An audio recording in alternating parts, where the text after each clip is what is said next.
আপনাদের মাধ্যমে আমি আমাদের ত্রিপুরা রাজ্যের শ্রদ্ধেয় রতনলাল নাথ মহোদয়, বিদ্যুৎ মন্ত্রী, ওনাকে আমি একটা জিনিসই বার্তা দিতে চাই যে আমাদের ত্রিপুরা রাজ্যে আজকে এই স্মার্ট মিটার উনি নিয়ে এসেছেন।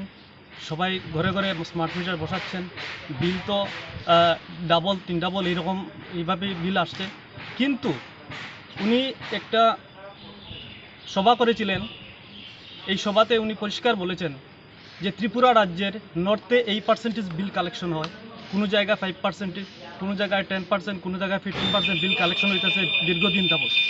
তো এইভাবে যে বিল কালেকশন হয়, ত্রিপুরা যে ইলেকট্রিক ডিপার্টমেন্ট অলরেডি ঋণে ভুগতেছে। এই ঋণ কোটি কোটি টাকা ঋণ, যারা বিল দিতেছে না, এত বছর যাবত যারা বিল দিতেছে না, বকেয়া বিল যে পড়েছে, এই বিলটি দেন কালেকশনের ব্যাপারে কোনো ধরনের উদ্যোগ না নিয়ে স্মার্ট মিটার বসাইয়া যারা নিত্য কারেন্টের বিল দিয়ে যাইতেছে তাদের উপরে এই ভার চাপাইয়ে দেওয়া হয়েছে আমাদের মনে। তো আপনাদের মাধ্যমে এটাই ওনার কাছে জানানে, বকেয়া বিল যারা বিল দিয়েছে, বড় বড় ইন্ডাস্ট্রি যারা বিলে কোটি কোটি লক্ষ লক্ষ টাকা বিল আটকে আছে তাদের কাছে, তারা বিল কিভাবে কালেকশন করতে তারা তাই নিয়ে এটাই দেখে।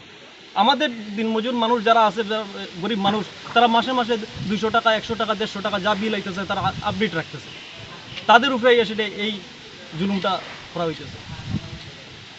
এটাই আমার আর সবচেয়ে বড় জিনিস হয়েছে, এখন আমরা দাবি হলো আমরা যে এই স্মার্ট মিটার দেওয়া হয়েছে, এই স্মার্ট মিটারটা ওটাইয়া আমরা আগের যে মিটারটি আসলো এবং সঠিক মিটার এবং মানে ঠিক মিটার যাতে দেওয়া হয়। ডিপার্টমেন্ট এমন হইতেছে, দীর্ঘদিন যাবত দেখা যেতেছে, এখন এসডিও স্যারের সেই কথা বলছেন, কোনো জায়গার মধ্যে মিটার নষ্ট হয়ে রয়েছে, বিলম্যান গিয়া সেটা তার মিনিমাম চার্জ বিল করিয়া আনতেছে। তো একটা মানুষ সবসময় মিনিমাম চার্জের মধ্যে বিল দিয়ে দিতেছে, বাড়ির মালিক নিজেই বুঝে না, তার মিটারটা লেস হয়ে রয়েছে। তো মিটারটা তো ঠিক করিয়া সঠিক বিলটা সে মাসে মাসে যদি দিত, তাইলে তার এই বিল জমে না। তাই হইতেছে এটাই যে স্মার্ট মিটারে পুরান বিলগুলা যেগুলা জমছিল, এটা এখন পরিষ্কার ধরা হইতেছে এবং এগুলো এখন একসঙ্গে মানুষের উপরে নিয়ে যাবাই দেবো।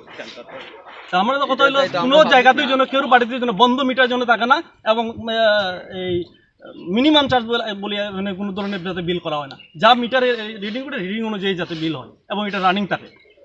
একসঙ্গে মানুষ এইভাবে বিল আপনারা জমাইবেন রিডিং আর একসঙ্গে বিল করবেন, এটা মানে মানুষ মানিয়ে নিত। এবং নতুন মিটার অতি সত্তর প্রত্যাহার আমরা করতে চাই। ঠিক হয়েছে, কিন্তু ভিতরে লাইনেরও অনেক জায়গার মধ্যে অনেক সমস্যা আছে, সমস্যার মধ্যে গাছের নিচে থাকা অনেক সমস্যা।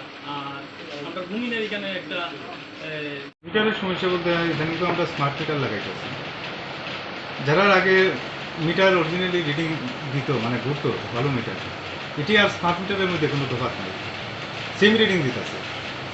কিন্তু মুশকিল হয়েছে কি, ওই যারা যারা আগে স্টক মিটার আসছিল, ডিফেক্টিভ মিটার আসছিল, তারা আমরা মিনিমাম একটা ইউনিট দেওয়া আমরা বিল করছি, তাদের কাছে এই সমস্যা। তারা এখন স্মার্ট মিটারে যে লাগানি হচ্ছে, এটির মধ্যে এখন অরিজিনাল রিডিং আইতেছে, সে কত কনজাম্পশন করতেছে, তারা কাছে এই সমস্যাটা হচ্ছে। স্যার, দেখলাম এরিয়ার মানুষগুলি দাবি করতেছে যে স্মার্ট মিটার করলে বা পুরা মিটারটা দেওয়া হইতো, এই ব্যাপারে আপনি কী করেন? এই ব্যাপারে তো আমি অথরিটির কাছে তারা যে অ্যাপ্লিকেশনটা পাঠাই না, আমি অথরিটির সিদ্ধান্ত যেটা যে আমার করতে হবে না, এরকম তো আমার কাছে কোনো কমপ্লেন নেই। আমরা যেখানেই যে অসুবিধা হোক, তার সিরে কুটি ব্যাংক লোক আমরা রেক্টিফাই করে দিই। ওর মধ্যেও আমরা আছে, লোকজন আছে, তারা ঠিকমতো অ্যাটেন্ড করে। কল যদি কল সেন্টারে পৌঁছে না, তাইলে তো আমরা জানতাম না, আমরা তো কিছু করতে পারতাম না। স্মার্ট মিটার সবখানে হইলে পাবলিকেরও সুবিধা, মানে কনজিউমারের সুবিধা, আমরা ডিপার্টমেন্টেরও সুবিধা, মানে অরিজিনাল রিডিংটা আমরা পাইতেছি। স্যার, আপনার পরিচয়? আমি senior manager, electrical sub division finance.